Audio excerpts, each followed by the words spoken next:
қауіпсіздік сабағымызды бастаймыз. Бүгінгі қауіпсіздік сабағымыздың тақырыбы досыңызды ренжітсе не істеу керек деп аталады екен. Сабағымыздың мақсаты сыныпта, яғни біздің сыныпта достық пен сенімді қарым-қатынас орнату және ынтымақтастық пен бірлесіп жұмыс жасауға жағдай жасау. Сыныпта жанжал мен ренішті болдырмау болып табылады. Ендеше сабағымызды балалар ең алдымен мемлекеттік әнұранымызбен бастаймыз. Ал, орныңыздан тұрайық. Ендор! Алдыңғы соғышы! Ау! Бas!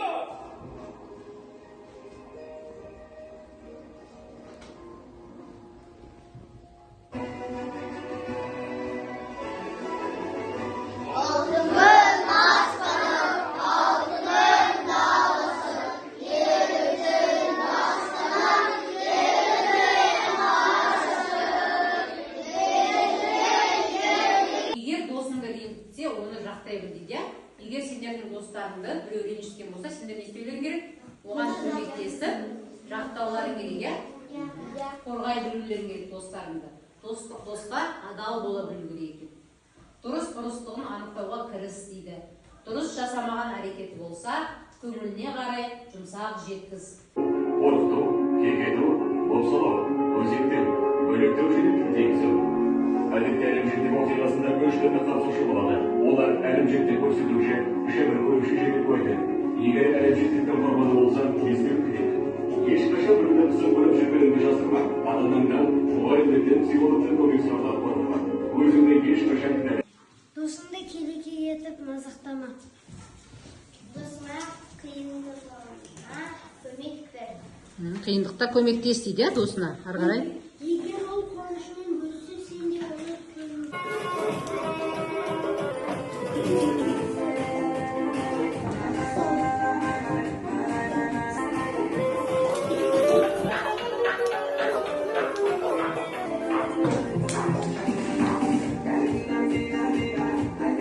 кім тапқыр ойын ойнап көрейік. Бүгінгі сабақ бойынша сұрақтарға жауап береміз. Ал, кім шығады екен? Айсұлтан келе ғой. Қалаған сұрағын ешқын қандай ғой? Кез келген. сен досыңа қалай көмектесесің? Сен досыңа қалай көмектесесің?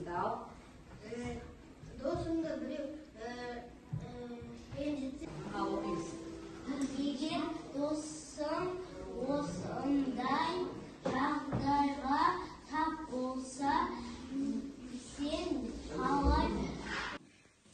Ал енді балалар, мен сендердің алдарыңа бір-бір гүл бердім, иә? Барлығымыздың алдымызда гүл бар ғой?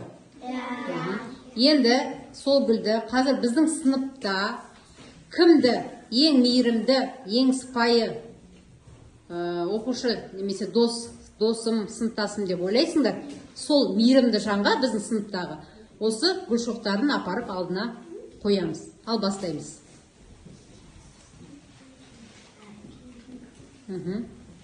Біздің сыныпта.